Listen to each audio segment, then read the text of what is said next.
vamos a entrar a la segunda sección. Ok, aquí estamos ya en la segunda parte y esto es una breve recapitulación o repaso de lo que vimos en la última clase respecto a quién es el personaje antagonista. En la clase anterior presentamos una opción en cuanto a interpretación de cómo fue que la serpiente fue identificada con Satanás en el tiempo o a través de los años y en la literatura, ¿verdad? Judía, tanto en la canónica como en la literatura extracanónica. Ahora aquí vamos a retomar la definición, pero vamos a dar otra variante explicativa y esta variante explicativa va a ser más del tipo literalista. La anterior era, en la clase anterior dimos una explicación literaria. Ahora vamos a dar una explicación literal o literalista. No que sea la única posibilidad tampoco, pero es una que está dentro del ámbito literalista. Y tampoco con eso estamos diciendo de que esta es la explicación última y la mejor que hay o la única que existe o que esta es la que estamos forzando en todos aquellos que nos ven. No, es una opción interpretativa, pero vamos a ello. La palabra con la que se identifica el personaje antagonista es Nahash, ya lo hemos dicho, número de Strong 5175, y significa, según la definición de Moisés Chávez en el diccionario de hebreo español, significa serpiente, y esto viene del diccionario de hebreo bíblico, editorial Mundo Hispano. Cuando vamos a la definición dada por Benjamin Davidson, nos dice que es una palabra en masculino de la cuarta declensión en el hebreo. Se traduce serpiente, pero también es un nombre propio, o sea, Nahash, que puede ser de un lugar, de un personaje o individuo, como un rey de los amonitas y el padre de Abigail, que se llamaban de esa manera. Y también puede significar como denominativo de ofidiomancia, que significa adivinación por medio de una serpiente. De ahí que al que practica esto se le llama hechicero, pues realiza un encantamiento al pronunciar un sonido semejante a un silbido. Y esto viene de el libro que se llama The Analytical Hebrew and Chaldee Lexicon de Sonderman Publishing House. Y luego viene la definición de Luis Alonso Schockel, que yo la tengo puesta aquí de una manera abreviada o resumida, porque la definición es bastante amplia, pero para poderla tomar en una forma resumida, yo la puse aquí. Dice así, significa serpiente, culebra, áspid o dragón. Se puede básicamente traducir de diferentes formas, pero todos ellos representan a un personaje, en este caso, que se puede referir tanto a un ofidio como a una persona, a una criatura reptil, o que tiene que ver con los saurios, ¿ok? Entonces, seguimos. De la misma raíz que adivinar, practicar la adivinación o vaticinar. De ahí que se puede traducir adivino o agorero. Y de la misma raíz que viene el bronce bruñido, el oro pulido, o sea, el dorado, el cobre o el chapeado con cobre. De ahí algo o alguien que brilla o refleja o irradia luz, o sea que es brillante, luminoso, radiante o reluciente. Y esto viene del Diccionario Bíblico de Hebreo Español de Editorial Trota. Ahora vamos aquí a una versión que también pusimos y dijimos en la clase anterior que este antagonista, cuando se traduce al castellano, no se traduce como serpiente, sino quiero que nos enfoquemos en la versión estándar internacional ya en castellano, porque esta versión está solamente en inglés, pero su servidor la ha traducido y la traduje lo más posible, palabra por palabra, al español. Dice así, ¿cómo diría en español Génesis 3:1? Y lo voy a leer a la letra. Ahora el luminoso lo había traducido en la vez anterior como el iluminante, pero debido a un video que vamos a ver más adelante, se puede traducir de esta misma manera. Ahora el luminoso era más ingenioso que cualquier animal del campo que el Señor Dios había hecho. Él, o sea, él porque el pronombre que aparece ahí en hebreo es masculino, no es la. Nosotros estamos acostumbrados a verlo como la serpiente, pero aquí es el luminoso. O sea que el luminoso le preguntó a la mujer, ¿en verdad Dios dijo, no deberán comer de ningún árbol del jardín? Y acá las notas de pie nos dicen lo siguiente, que el 3.1, la palabra luminoso también se puede traducir como el engañador, dependiendo de cómo uno enfoque la raíz de la palabra. Y dice, la palabra hebrea es hanahash y trae artículo que es ha. Significa a alguien que falsamente afirma revelar la palabra de Dios. O sea que pretende afirmar que revela la palabra de Dios, pero la afirmación es falsa. De ahí que se puede traducir el serpiente. Y cuando aparece el pronombre, es él y no la. Eso sería lo correcto, dice esta versión. Ahora aquí quiero que veamos un video, este sí lo vamos a ver porque es muy importante. Se va a llevar varios minutos, así que les pido que pongan atención. Es un video en español y este video viene del YouTube y se llama ¿Quién es la serpiente en Génesis? Un análisis exegético y contextual y viene de un doctor en estudios bíblicos muy famoso que se llama Michael Heiser. Quiero que lo veamos y después de eso vamos a proceder a ver las siguientes láminas también. Ok, veamos esto. Pongan atención. En asociación con Pixel y Papyrus.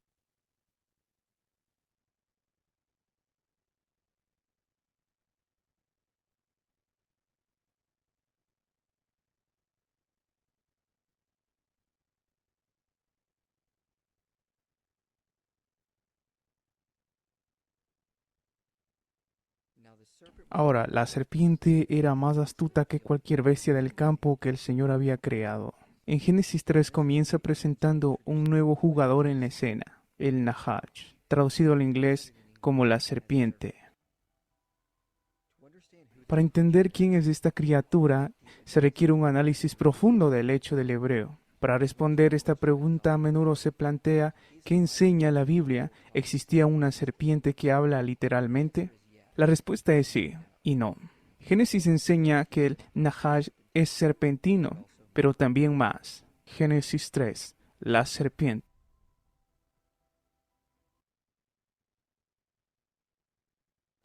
El doctor Mitchell Heiser se ha especializado en teología del consejo divino y los seres divinos de la Biblia. En este pasaje se enfoca en la palabra hebrea seleccionada para representar al villano, Nahash. El hebreo antiguo no tenía vocales, pero si suministramos las vocales para formar un sustantivo, encontraremos esa palabra. Pero las consonantes pueden formar la raíz de una palabra para engaño. Entonces la palabra también se puede traducir como engañador o adivinador. Tercero, como raíz de un adjetivo, la palabra podría indicar un sustantivo, traducido para significar el luminoso. Otros lugares en la Biblia usaron probablemente una derivación de esta palabra para referirse al brillo del latón o el bronce. De hecho, la traducción ICB prefiere traducir Nahash como luminoso, en lugar de serpiente. Heiser argumenta que la palabra en Génesis 3 en realidad se refiere a los tres, lo que significa que contiene un triple sentido, enseñar que el villano es una serpiente, un adivino y uno luminoso. Con respecto a dos de estos significativos, podemos ver que estos atributos también se aplican a otros seres divinos. Por ejemplo, a los seres divinos a menudo se los conoce como brillantes, basándose en lo que es probablemente la palabra raíz Nahash. En Daniel 10:3, una derivación de Nahash se refiere a la apariencia brillante de un ser divino. En Ezequiel 1:7 vemos que los seres divinos se describen como luminosos, con bronce pulido. Y el caído de Isaías 14 también se describe como una estrella y se le llama Helel, que significa luminoso. Más interesante también se puede ver la descripción serpentina de los seres divinos. En Isaías 6 recibe una visión de Dios, rodeado de serafines alados. La palabra literalmente significa quemar y a menudo se asocia con fuego. Sin embargo, seraph es también una palabra serpiente, y de los pocos casos en la escritura se refiere más a menudo a las serpientes que a seres angelicales. De hecho, la palabra y probablemente deriva de la palabra egipcia para serpiente. Matthew señala, ahora hay un consenso emergente de que la serpiente Uraus egipcia es la fuente original del tema de los serafines. Las cosas se ponen aún más extrañas cuando estudiamos la iconografía del mismo periodo en Judá. De hecho, podemos encontrar representaciones antiguas de serafines. Y como pueden ver, generalmente se presentan como seres alados en forma de serpiente. Dos específicamente, el sello 273 y el sello 274A, señalados por el Dr. Benjamin Sumner, se destacan. El sello dice, el sello 273 retrata a Yahweh simbólicamente con una corona, una representación típica en el arte israel judeano. Yahweh es retratado como rey y a su alrededor están los serafines. El sello 274A puede retratar a Yahweh como rey sentado en un tipo de estructura o trono. También asistió un seraph, esta vez un seraph con alas. Estos sellos representan básicamente la misma escena retratada por Isaías en los versos iniciales de Isaías 6 del 1 al 7. El texto en el sello 273 dice que pertenecían a un cortesano del rey Acaz llamado Ashna. A la luz de la similitud entre el sello e Isaías 6, vale la pena señalar que Jerusalén en el siglo 8 a.C. era una ciudad muy pequeña y que tanto Isaías como Ashna vivieron durante el reinado del rey Acaz, y que Isaías disfrutaba de conexiones muy cercanas en la corte real en la que Ashna servía. Véase Isaías 7:9. En consecuencia, es inconcebible que Isaías y Ashna no se hubieran conocido. Entonces, dada la iconografía y la sintaxis de las palabras hebraicas, la explicación más probable es que la visión de Isaías consistía en que Dios fuera alabado por seres serpentinos alados. A partir de eso, no es difícil darse cuenta de que la serpiente que habla en Génesis 3 es más probable un ser divino serpentino en medio de la rebelión, y de la misma clase que los ardientes serafines alababan a Dios ante su trono. Esta criatura probablemente no era solo un ser divino disfrazado de forma de serpiente, pero un ser divino comparado en el mundo antiguo a menudo era asociado con una divinidad y sabiduría por muchas razones. En particular, su capacidad para deshacerse de su piel era un símbolo de inmortalidad y rejuvenecimiento. A menudo fueron percibidas como estatuas inteligentes. Algunos podrán objetar de esta idea porque Génesis 3 se hace referencia a Nahash como una bestia del campo, y los seres divinos son obviamente diferentes a los animales salvajes. Pero este versículo solo dice que el Nahash era más astuto que las bestias del campo. Algunas traducciones modernas tienen la palabra otro para implicar que el Nahash también era una bestia del campo, pero eso no es inherente al verso mismo. Además, debemos recordar que tales distinciones son el resultado de una era post-ilustración. Las distinciones entre lo natural y lo sobrenatural no existían en el antiguo cercano oriente. Todos los seres y reinos divinos prevalecían de una manera. Todos hubieran sido considerados un reino gigante del dominio completo de Dios. Antiguos autores hebraicos incluso escribieron que los humanos eran solo otra bestia en Eclesiastés 3:18. Por tanto, todas las criaturas podrían haber sido vistas como bestias creadas por Dios. John Walton escribe que el Nahash habría sido visto como un tipo de criatura del caos y califica como otra criatura, junto con el hombre como otra bestia. Además, podemos encontrar un paralelo interesante en las inscripciones egipcias. En el antiguo reino de Egipto, anterior al nacimiento de Abraham, encontramos textos en las pirámides diseñados para ayudar al faraón en su viaje a través del más allá, muchos de los cuales advierten sobre la serpiente del inframundo, que interactúa e intenta frustrarse el viaje del faraón. John Walton dice, estas declaraciones contienen frases que nos recuerdan de la maldición sobre la serpiente en Génesis capítulo 3. Por ejemplo, la declaración bíblica de que la serpiente se arrastrará sobre su vientre es paralelo a los hechizos frecuentes que llamaban a las serpientes a acostarse, caer, bajarse o gatear. Texto de la pirámide 226 al 386. Otros textos posteriores se refieren a la serpiente como dioses, con un papiro que describe una serpiente, como el gran dios que está en las montañas del desierto. Otro texto interesante muestra una serpiente alada con piernas humanas, y lee, Señor del miedo en el inframundo, uno de muchas caras en el lugar del silencio. Por lo tanto, hay muchas similitudes en la iconografía y el lenguaje. Sugiere que el texto de Génesis 3 está más cerca de una herencia egipcia más antigua que muchos textos bíblicos posteriores escritos durante el exilio babilónico. También tenemos una nueva visión de las maldiciones que Dios pone en el Nahash, que son arrastrarse sobre su vientre y el polvo, y comer polvo. Su cabeza está aplastada después de que él hiere un talón. Existen similitudes en los textos de la pirámide egipcia que hacen referencia a estas serpientes de otro mundo. El orden de que la serpiente se arrastre sobre su vientre es paralela a los frecuentes hechizos egipcios, que ordenan a las serpientes malvadas que se acuesten, caigan, bajen o se vayan gateando.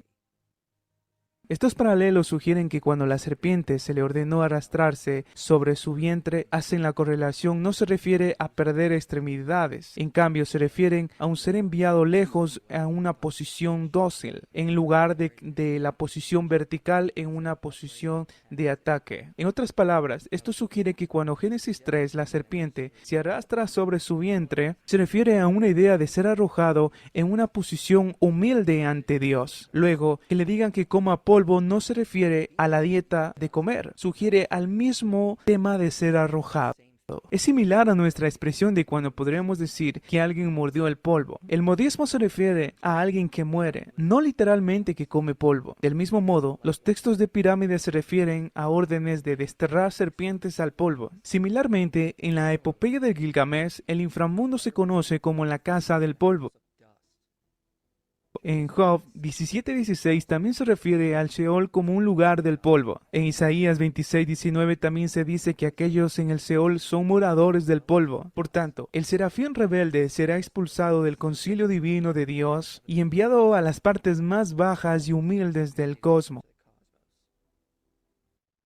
Ben Stanhope dice, parece probablemente que el doble significado esté operativo a través de Génesis 3. El Nahash es un ser divino serpentino que posee habla y conocimiento divino. Sin embargo, el autor retóricamente paralela su nobleza naturaleza serpentina con una serpiente real, para llevar su caza, su humillación a través de la metáfora. Heiser también llama la atención sobre otros dos pasajes bíblicos que arrojan más luz sobre las maldiciones puestas sobre el Nahash, Isaías 14 y Ezequiel 28. Específicamente, estos pasajes describen la rebelión y el juicio de reyes terrenales, pero se describen en una forma que los compara con una primera rebelión en el Edén. Similar a como los presidentes recién a menudo se les compara con presidentes pasados o gobernantes pasados. Ambos pasajes, junto con Isaías 6 y Génesis 3, tienen lugar en un contexto de concilio divino. Y como vimos en nuestro video sobre Génesis 2, el Edén se establece como el templo y centro teológico de todo el cosmos. Ezequiel 28 es paralelo a esto al notar que el ser está en el Edén. Isaías 14 menciona que el ser divino quiere sentarse en el trono de la asamblea, en el monte Safón, un término bíblico destinado a representar donde estaban los cuarteles generales de Dios. En cada pasaje, el ser o los seres son capaces de hablar. Luego, estos tres pasajes específicos describen la característica del rebelde de manera muy similar. En Génesis 3, el ser es astuto, serpentino y luminoso. Y como se mencionó anteriormente, las serpientes se consideran símbolos de sabiduría en el antiguo cercano oriente. En Ezequiel 28 se dice que el rebelde es sabio y se le llama querubín, un guardián del trono divino. En Ezequiel dice en el capítulo 1, brillan como bronce pulido, otra derivación de esa palabra. Entonces se dice que este rebelde está cubierto de gemas, lo que daría la connotación de brillar o resplandecer. Querubín era un término común para un guardián del trono, mientras que un seraf se refiere específicamente a la ontología de una criatura. Entonces, para que la mente antigua, los serafines probablemente se consideraban un tipo de querubín. Finalmente, Heiser también se basa en el trabajo de Van Dierks en el verso 12, donde dice: tú fuiste un sello de perfección. Esta palabra para sello ha demostrado ser difícil de traducir para los académicos, pero Van especula que basado en la morfología y la gramática de las palabras, podríamos tener un caso raro de un men enclítico, algo que se encuentra en otros lugares en el libro de Ezequiel. Van sugiere que la consonante final debe ser silenciosa, así que la frase se traduciría como fuiste una serpiente de perfección. Esto es posible, aunque muy difícil todavía de probar. Finalmente, Isaías 14 se refiere a este rebelde como una estrella, que brillan y eran asociados con seres divinos en el mundo antiguo. Esto es similar a los serafines en Isaías 6 que se describen como ardiendo. Luego, cada uno de estos tres pasajes es paralelo en cómo Dios derrota al ser divino. En Isaías 14, el rebelde es derribado al suelo y hasta el Sheol, hasta los confines del pozo. Y hemos establecido que el Seol se conoce como un lugar asociado con el polvo. Ezequiel 28 también dice que el rebelde es arrojado al suelo. Y luego dice que el rebelde se convirtió en cenizas en la tierra, que es similar a la morfología del polvo.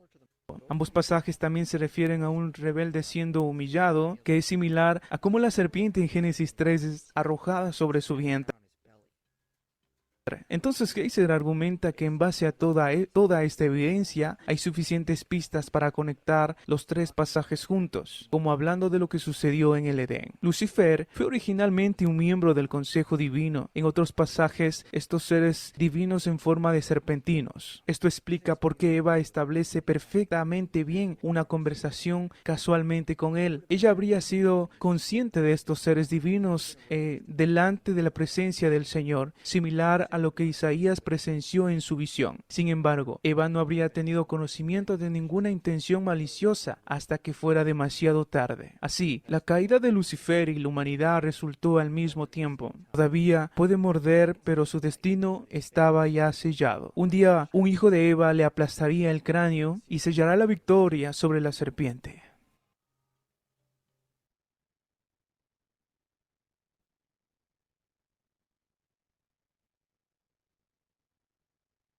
Bueno, mis hermanos, aquí continuamos rapidito para terminar pronto.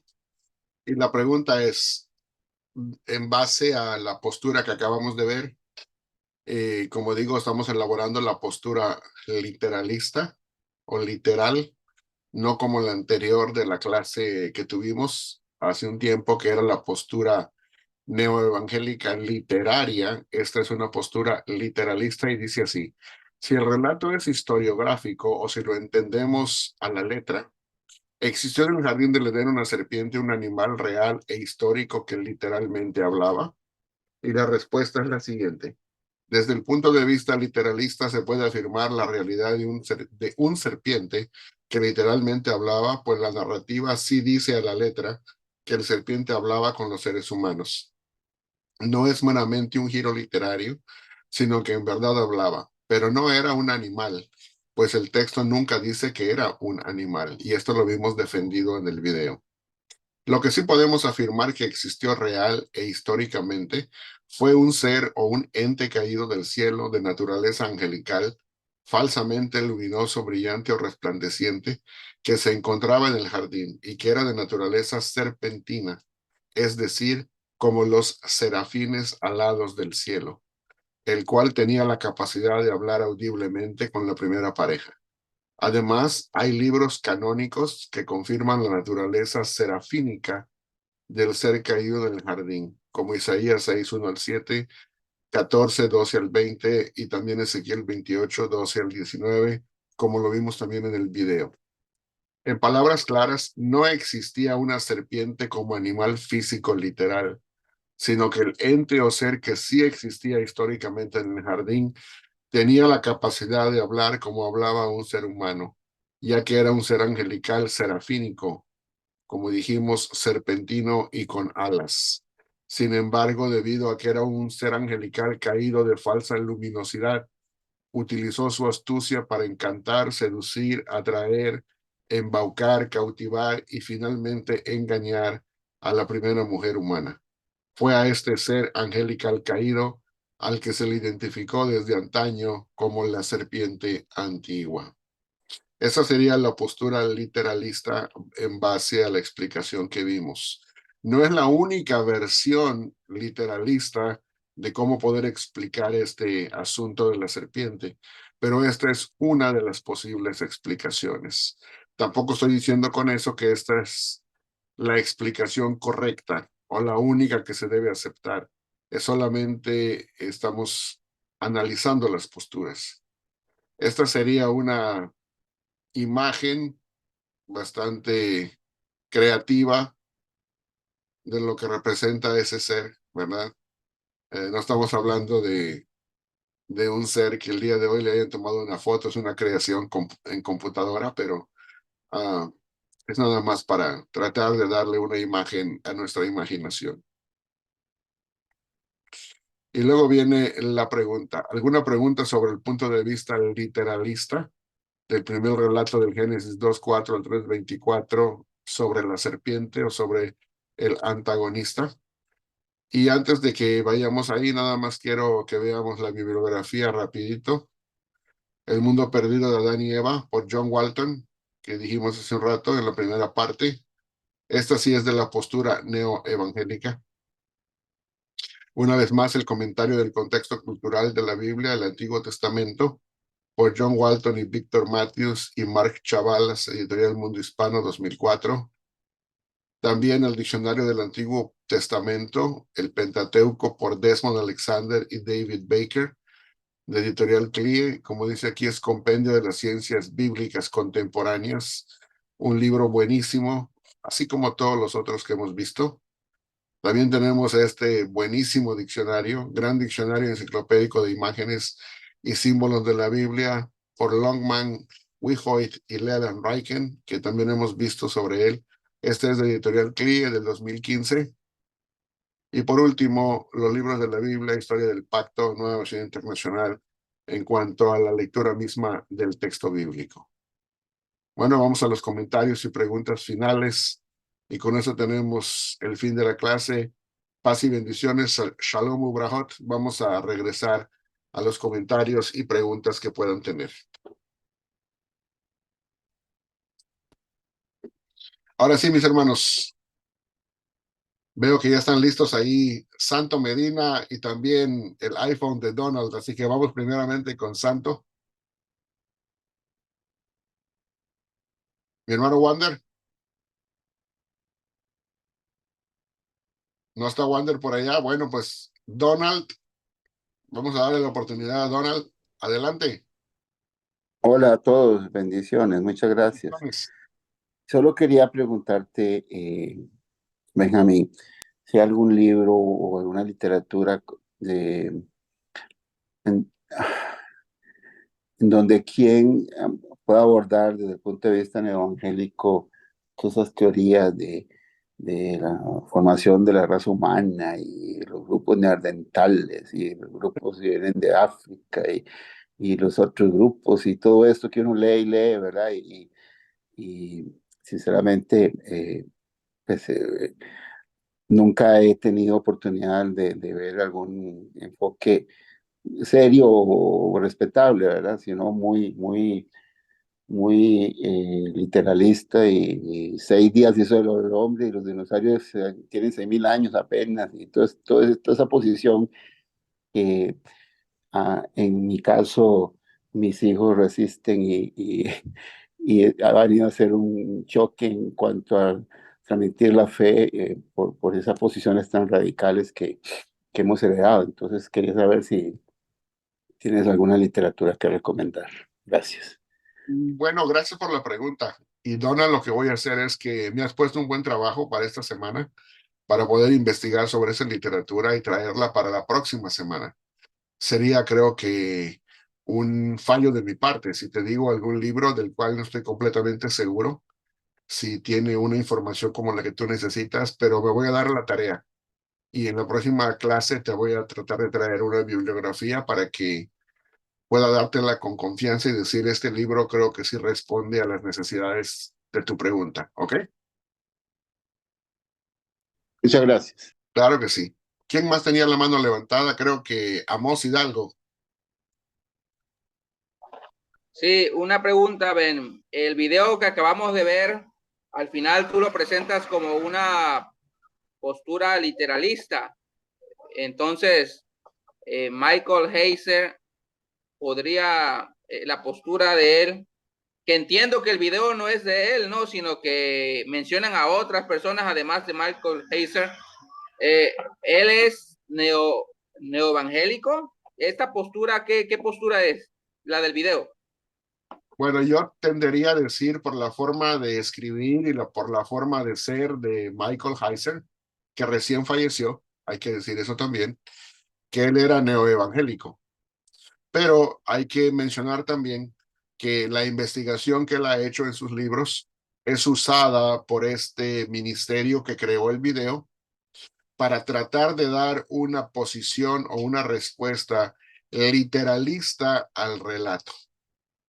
Ahora, ¿por qué digo literalista? Porque están tratando de encontrar el significado literal de lo que es la palabra Nahash, ¿verdad? Desde el hebreo, en la postura que tenemos en la Biblia. Es muy diferente decir, nosotros creemos que el Nahash es una serpiente como un animal, que es como fundamentalmente o fundamentalistamente se ha entendido, y de ahí vienen los rechazos del mundo ilustrado, entre comillas, para decir, no podemos creer en un animal que es una serpiente, animal que hable, porque no tiene cuerdas vocales, pero vocales. Entonces, obviamente tiene que ser una cosa ficticia literaria, o sea, para poder evitar esa conclusión, se busca una interpretación literalista en donde el mismo texto es interpretado para decir, el texto mismo primero no dice que el animal, entre comillas, sea un animal, porque no lo identifica como un animal, nada más dice que este ser o ente presente ahí en el jardín era más astuto que los animales, pero no dice que era un animal igual que ellos. Primero, ya habiendo quitado ese obstáculo, entonces viene a tratar de interpretar literalmente, entonces, ¿qué es un Nahash? Y es ahí en donde se utiliza la investigación de Michael Heiser y otros investigadores, pero los que hacen este video tratan de presentar no una postura neoevangélica, sino literalista. Ahora, no significa que porque sea literalista, que sea fundamentalista, que es otra cosa un poco más sesgada, por así decirlo, ¿verdad? El fundamentalista no va a argumentar necesariamente que es un ser serafínico, sino lo que va a argumentar es, sí, era un animal, era una serpiente, y cómo no hablaba, porque en ese entonces las serpientes hablaban. ¿Sí me voy a entender? O sea, una cosa extremista y otra cosa es buscarle una explicación lingüística y filológica al término, aunque dentro del literalismo. ¿Sí me voy a entender? Entonces aquí tenemos que hacer una diferencia entre literalismo y fundamentalismo, que no es exactamente lo mismo. Ok, gracias. ¿Alguien más tiene alguna pregunta por allá? Creo que el video fue bastante explícito, ¿verdad? Explicó bastante bien y por eso decidí ponerlo, porque lo iba a explicar mejor el video que yo. El video fue buenísimo, a mí me encantó, me encantó, me encantó, Estuvo me bueno, encantó. ¿verdad? Sí, Y vamos a buscar otros así que sean realmente educativos para que realmente nos despierten nuestra mente al estudio, ¿verdad? Sí, ¿alguien más? Amos, ¿tienes otro comentario o pregunta? Que, o sea, sí te explica de otra forma lo que ya el el fundamentalismo de una u otra manera también te lo ha dado ya a conocer, ¿no? Un poquito más como que académico, pero al final de cuentas te dice lo mismo, te viene diciendo que Isaías y Ezequiel hablan de la caída de Lucifer. Sí, entonces, por eso digo que, aunque el video dice y aclara, y eso es muy bueno porque dice, Michael Heiser, si ustedes recuerdan, dice, reconoce o enseña de que esos pasajes hablan de reyes terrenales, pero hace una alusión poética a la caída de un ser luminoso. Entonces, en ese sentido, es bueno que primeramente identifiquen el contexto directo del pasaje, que son seres terrenales de lo que están hablando, porque estoy hablando de reyes y príncipes terrenales, de reinos terrenales, y que solamente hagan una referencia ilustrativa o comparativa con la caída de este ser luminoso, que prefiero no identificarlo con el título Lucifer, porque en la escritura no está ese título, ¿verdad? No se encuentra esa palabra. La palabra hebrea es Hillel, como dice ahí, ¿no? Sí, hermana Angélica. Sí, Luego el hermano del Samsung y luego el hermano Rodrigo. Sí, hermana Angélica, adelante. buenas tardes. Buenas tardes.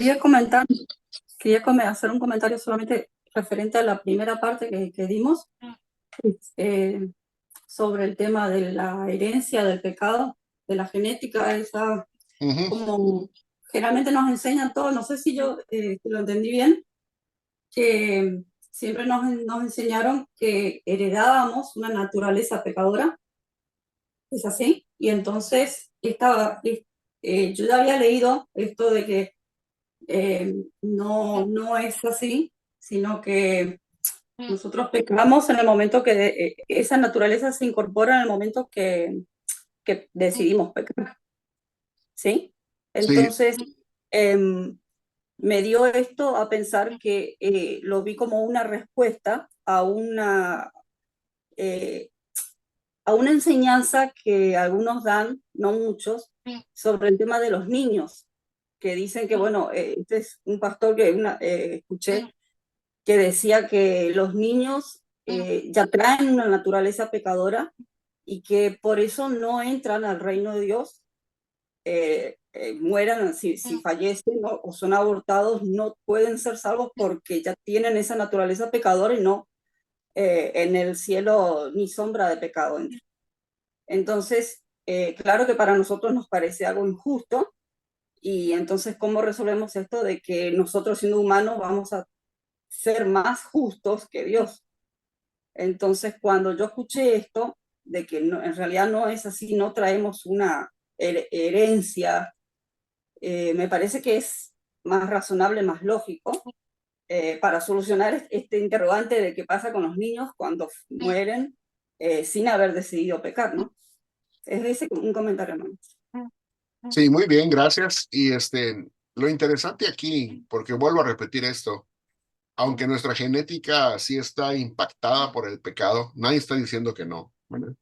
Sí lo está. Yo creo que lo que el autor, una vez más lo repito, trata de enfatizar es que en lugar de que nosotros nos enfoquemos nada más en el aspecto genético de la transmisión del pecado, dice él, ese no es el énfasis del texto bíblico. El énfasis del texto bíblico está en la transmisión espiritual del pecado. ¿Cómo es que espiritualmente afectó a nuestra vida el que la primera pareja arquetípicamente hubiera pecado?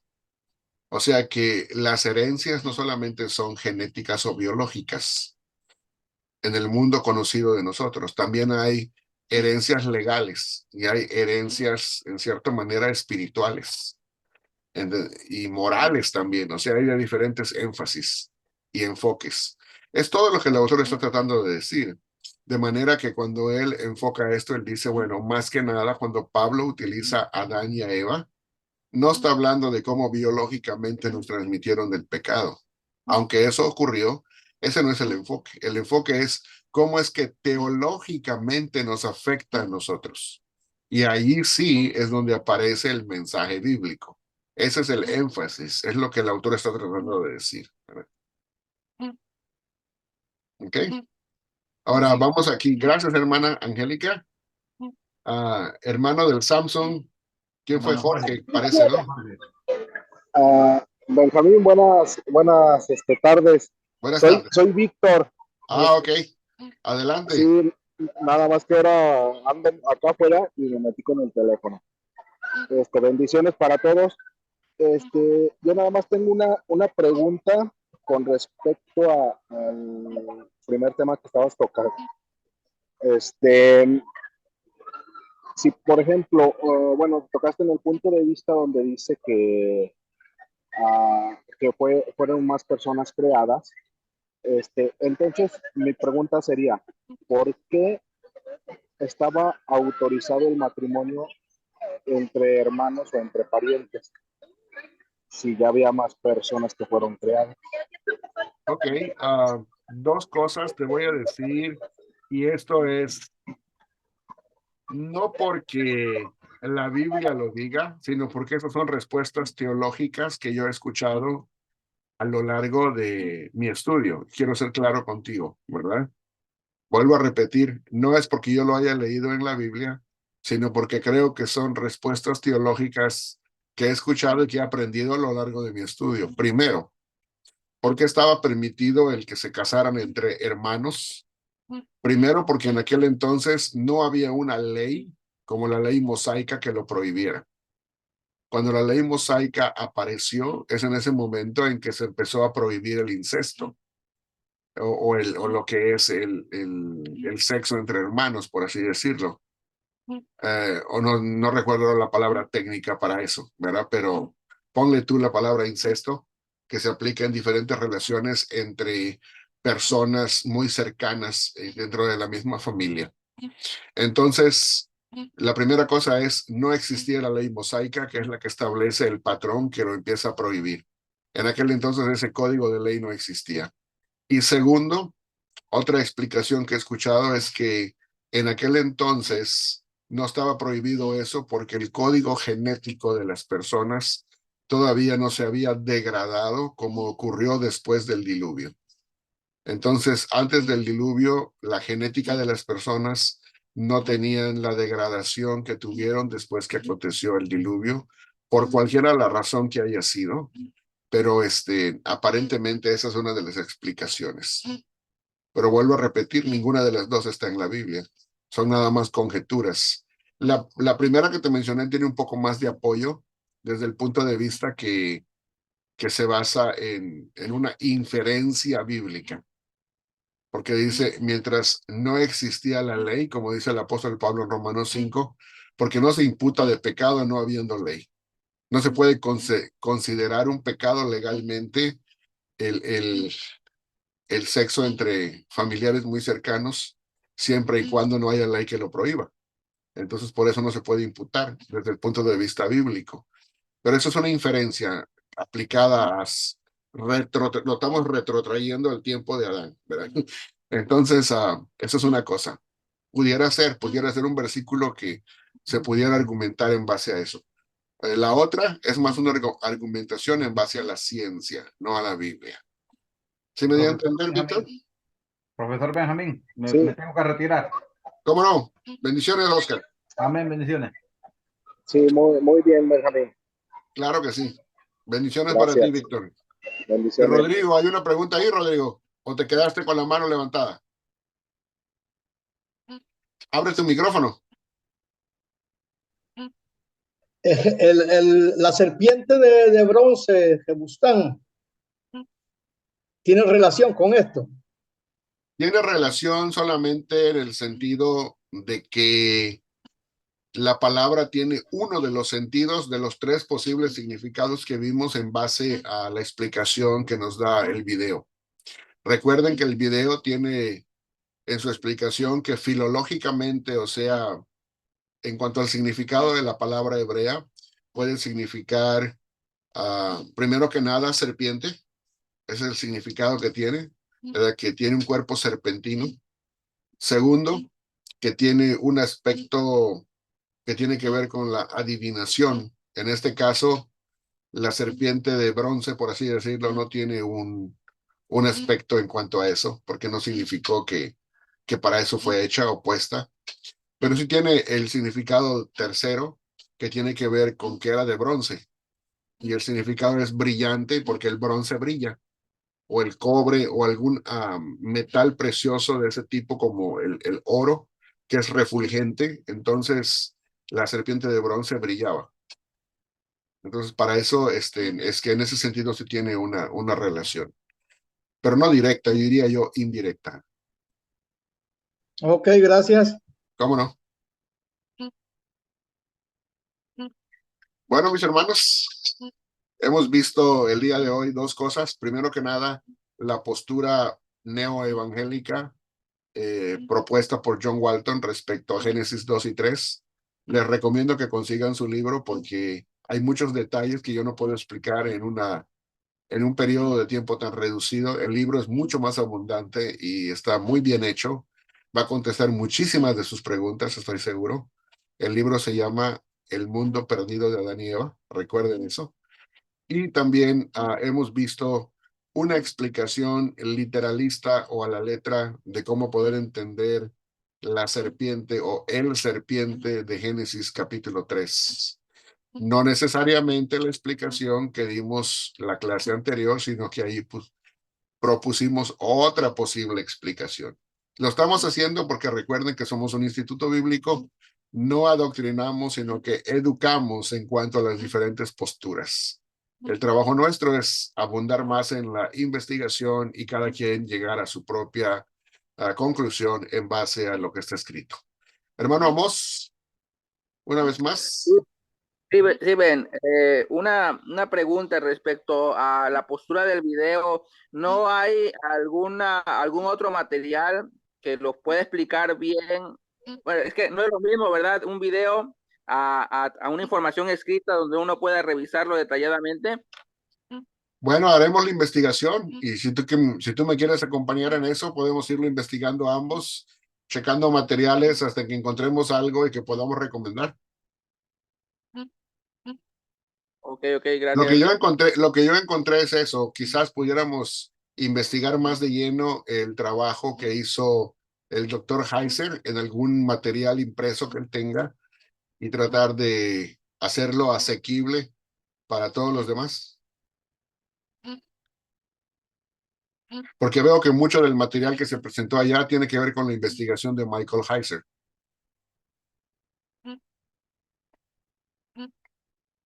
Si te parece, podemos hacer eso. Perfecto. Claro que sí. Bueno, mis hermanos, se nos ha acabado el tiempo. A no ser que tengan algún último comentario, creo que el tiempo voló. Quisiera yo que tuviéramos más tiempo, pero tampoco quiero abusar de la bondad de ustedes en cuanto a estar aquí y participar con su servidor. Gracias por el día de hoy, por estar presentes. Vamos a estar comunicados más fácilmente a través de lo que es el WhatsApp que hemos creado. Así que esperen las notificaciones por allá. Y si alguno ve este video y todavía no tiene su número de WhatsApp dentro de lo que es el chat que hemos creado para comunicarnos desde el instituto para con ustedes, por favor envíen su número de WhatsApp, ya sea por email, ya sea por Messenger o personalmente a mí comunicándose también por WhatsApp y lo incluiremos con todo gusto para que así todos podamos participar de la misma información y todos vayamos al mismo ritmo. Bueno, pues paz y bendiciones a todos. Nos vemos en la siguiente clase. Ya les estaremos notificando próximamente. Gracias a todos por sus bendiciones, sus participaciones. Bye. Y esperamos verlos aquí Bendiciones. en la próxima clase. Bendiciones. Tengan un magnífico fin de semana. Igual. Gracias. Muchísimas gracias, Benjamín. Bendiciones. Bendiciones. Nos vemos.